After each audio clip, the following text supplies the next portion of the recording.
दोस्तों, आप सबका एक नए वीडियो में स्वागत है। इसमें हम लेकर आए हैं विज्ञान से संबंधित कुछ महत्वपूर्ण प्रश्न। अगर आपको वीडियो पसंद आए तो प्लीज़ लाइक और शेयर जरूर करिएगा। तो चलिए शुरू करते हैं। आज का पहला प्रश्न है, पशुओं में मिल्क फीवर की बीमारी किसकी कमी के कारण होती है?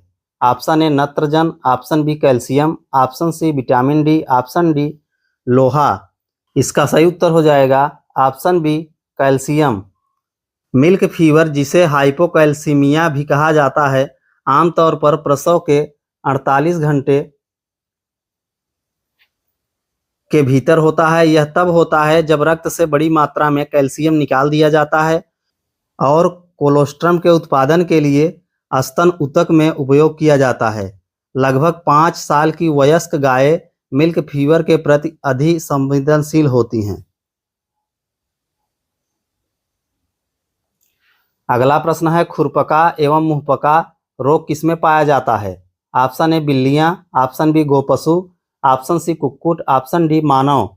इसका सही उत्तर हो जाएगा ऑप्शन बी गोपशु।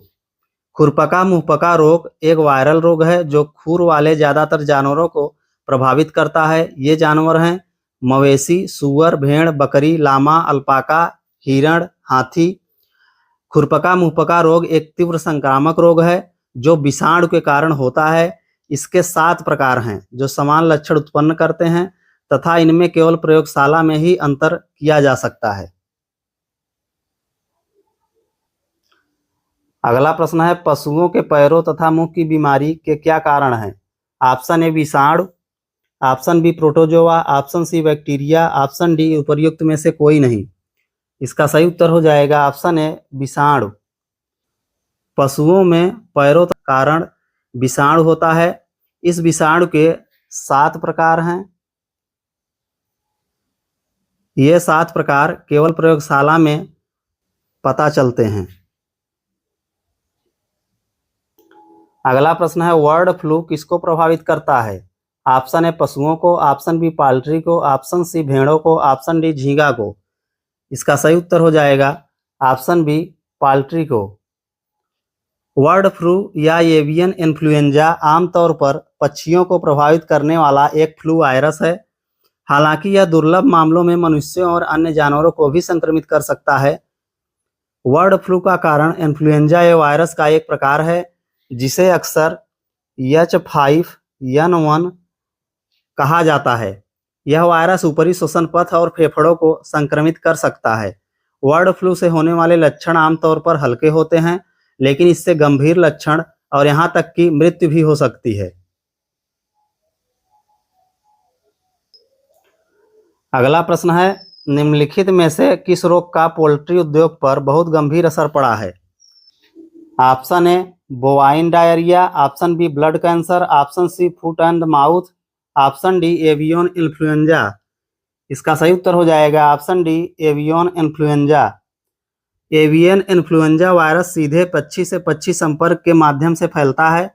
वे दूषित सतहों या सामग्रियों जैसे कि खाद, अंडे के फ्लैट, टोकरे या अन्य कृषि सामग्री और उपकरण, लोगों के कपड़े, जूते या हाथों के माध्यम से भी फैलते हैं।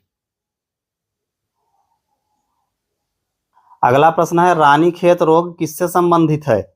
ऑप्शन ए गाय, ऑप्शन बी मुर्गी, ऑप्शन सी खरगोश, ऑप्शन डी इनमें से कोई नहीं।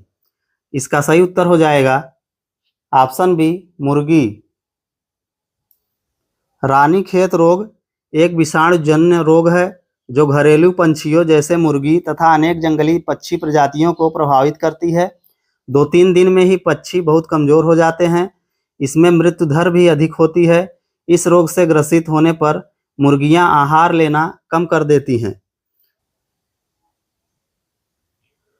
अगला प्रश्न है, मुर्गियों की सबसे खतरनाक बीमारी है? ऑप्शन ए चेचक, option B Ranikhet, option C pullorum, option D candidiasis. इसका सही उत्तर हो जाएगा ऑप्शन बी रानीखेत। रानीखेत रोग एक विषाणुजन्य रोग है जो घरेलू पक्षियों मुर्गी में होता है। 2-3 दिन में ही मुर्गी बहुत कमजोर हो जाती है। इसमें मृत्यु दर बहुत अधिक होती है। इस रोग से ग्रसित होने पर मुर्गियां आहार लेना बंद कर देती हैं।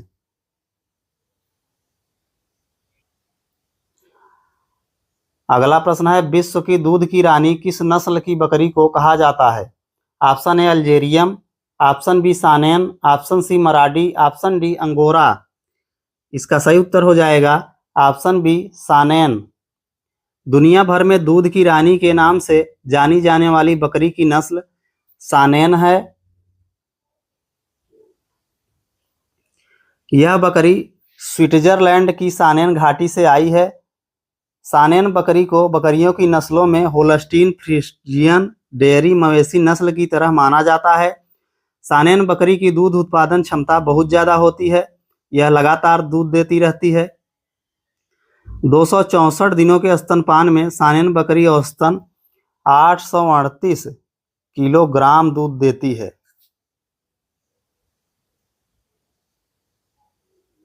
अगला प्रश्न है, सबसे ज़्यादा वसा किस भैंस के दूध में पाई जाती है?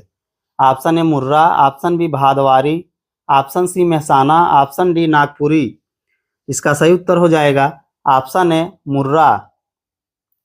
मुर्रा भैंस के दूध में 7% फैट होता है, इसलिए सबसे ज़्यादा दूध देने वाली भैंस की नस्ल मुर्रा है। अगला प्रश्न है, प्राकृतिक रेशम की कितनी मुख्य किस्में हैं? Option A 2, option B 4, option C 6, option D 8। इसका सही उत्तर हो जाएगा ऑप्शन बी 4। प्राकृतिक रेशम की मुख्य रूप से 4 किस्में हैं। पहला है शहतूत रेशम,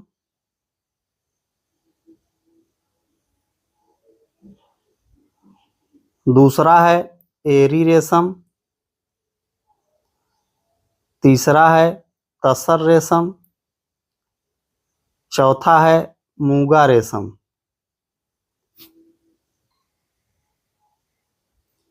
अगला प्रश्न है, रेशम किससे उत्पन्न होता है? ऑप्शन ए रेशम के कीड़े के अंडे से, ऑप्शन बी रेशम के कीड़े के प्यूपा से, ऑप्शन सी रेशम के कीड़े के लार्वा से, ऑप्शन डी स्वयं कीड़े से। इसका सही उत्तर हो जाएगा ऑप्शन सी रेशम के कीड़े के लार्वा से। रेशम के कीड़े के लार्वा द्वारा बनाया जाता है। रेशम के कीड़ों की खेती से शुरुआत होती है। रेशम कीट के लार्वा शहतूत के पत्तों पर पलते हैं। लार्वा कोकून बनाता है। कोकून से रेशम के धागे निकाले जाते हैं। कोकून को गर्म पानी में डालकर प्यूपा को मारा जाता है। कोकून के ऊपर से धागे निकाले जाते हैं।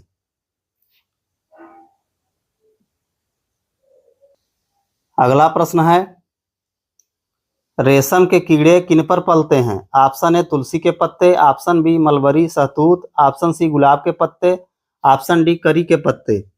इसका सही उत्तर हो जाएगा ऑप्शन बी मलबरी शहतूत के पत्ते। मूल रूप से रेशम के कीड़ों से प्राप्त होता है। रेशम के कीड़ों से ग्रंथियों के प्राकृतिक प्रोटीन फाइबर का उत्पादन होता है, जो कोकून बनाता है। रेशे कोकून से निकलते हैं। 1 पाउंड रेशम बनाने में 2000 से 3000 कोकून लगते हैं।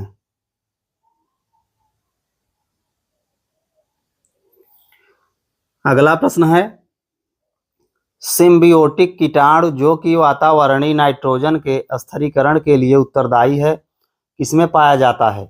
ऑप्शन ए जई में, ऑप्शन बी मटर में, ऑप्शन सी मक्का में, ऑप्शन डी गेहूं में। इसका सही उत्तर हो जाएगा ऑप्शन बी मटर में।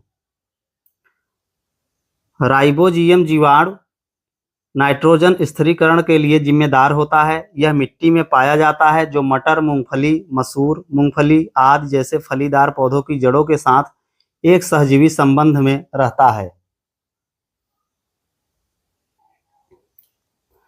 अगला प्रश्न है, जंतुओं में होने वाली फुट एंड माउथ रोग किसके कारण उत्पन्न होती है? ऑप्शन ए जीवाणु, ऑप्शन बी कवक, option C protozoa, option D विषाणु। इसका सही उत्तर हो जाएगा ऑप्शन डी विषाणु। जंतुओं में होने वाले पैर और मुंह के रोग का कारण एक वायरस है, जिसे पिकोर्न वायरस कहते हैं। इस वायरस के 7 सीरोटाइप होते हैं। अत्यधिक संक्रामक बीमारी है और यह गाय, भैंस, हिरण, सूअर, बकरी जैसे खुर वाले जानवरों को प्रभावित करती है। अगला प्रश्न है, एड्स मानव प्रतिरक्षाहीनता विषाणु HIV के द्वारा होता है, जो है option A retrovirus, option B प्रतिरक्षा विषाणु, option C arbovirus, option D lentivirus. इसका सही उत्तर हो जाएगा ऑप्शन डी लेंटेवायरस। लेंटेवायरस से कई तरह के रोग हो सकते हैं। लेंटेवायरस रेट्रोवायरस का एक वंश है। एड्स फैलाने वाला HIV वायरस भी इसी वंश का सदस्य है। लेंटिवायरस से मानव और पशुओं में धीरे धीरे बढ़ने वाले घातक रोग हो सकते हैं। मानव लेंटिवायरस से होने वाले तीव्र संक्रमण में फ्लू जैसी मोनोन्यूक्लियोसिस जैसे लक्षण दिख सकते हैं। इसमें मायलगिया, आर्थ्राल्जिया, दस्त, मतली, उल्टी, सिरदर्द, वजन घटाना और तंत्रिका संबंधी लक्षण शामिल हो सकते हैं। अगला प्रश्न है, मादा पशुओं में पिट्यूटरीन नामक हार्मोन का इंजेक्शन देने से क्या होता है? ऑप्शन ए दूध की मात्रा बढ़ जाती है, ऑप्शन बी दूध की मात्रा घट जाती है, ऑप्शन डी दूध सूख जाता है, ऑप्शन डी दूध उतर जाता है। इसका सही उत्तर हो जाएगा ऑप्शन ए दूध की मात्रा बढ़ जाती है।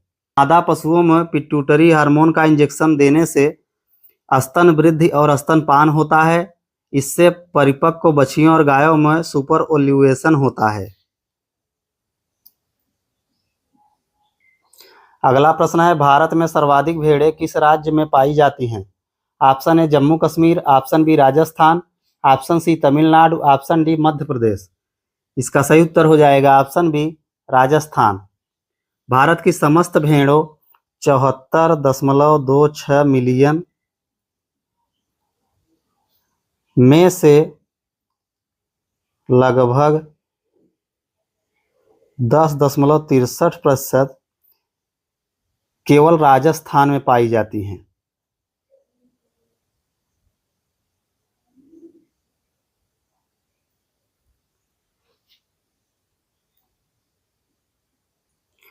अगला प्रश्न है, निम्नलिखित में से कौन भेड़ की प्रजाति नहीं है? Option A Gurez, option B Bhaderwah, option C Karnah, option D Mewati. इसका सही उत्तर हो जाएगा ऑप्शन डी मेवाती। गुरेज, भरद्वाह, करनाह ये तीनों भेड़ की प्रजाति है और मेवाती जो है ये गाय की प्रजाति है। भारत में पाई जाने वाली एक देसी गाय की नस्ल है। इसे कोसी के नाम से भी जाना जाता है। ये गाय गिर और हरियाणवी नस्ल से जुड़ी हुई हैं। इसका रंग मुख्य रूप से सफ़ेद होता है। इनमें भूरे रंग के शेड्स बहुत कम पाए जाते हैं। ये गाय कृषि कार्य के लिए इस्तेमाल की जाती हैं। ये गाय काफ़ी दुधार होती हैं। एक ब्यांत में औसतन 958 kg दूध देती हैं। अगला प्रश्न है, जीवन की मूलभूत इकाई यूनिट क्या है? ऑप्शन ए कोशिका, ऑप्शन बी अंग, ऑप्शन सी ऊतक, ऑप्शन डी नाभिक। इसका सही उत्तर हो जाएगा ऑप्शन ए कोशिका। कोशिका जीवन की मूलभूत संरचनात्मक एवं क्रियात्मक इकाई है। अगला प्रश्न है, निम्न में से कौन से कोशिकाओं के आत्मघाती बैग कहे जाते हैं?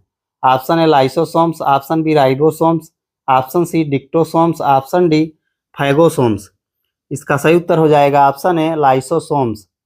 लाइसोसोम की कोशिका की आत्मघाती थैली कहा जाता है। ऐसा इसलिए है क्योंकि लाइसोसोम अंग है जो कोशिका द्वारा बाहर से ली गई सामग्री को पचाते हैं। यदि लाइसोसोम किसी भी संयोग से फट जाता है तो पाचन एंजाइम कोशिका के अंदर रिसता है। दोस्तों, अगर आपको हमारा वीडियो पसंद आया तो प्लीज़ वीडियो को लाइक और शेयर जरूर करें।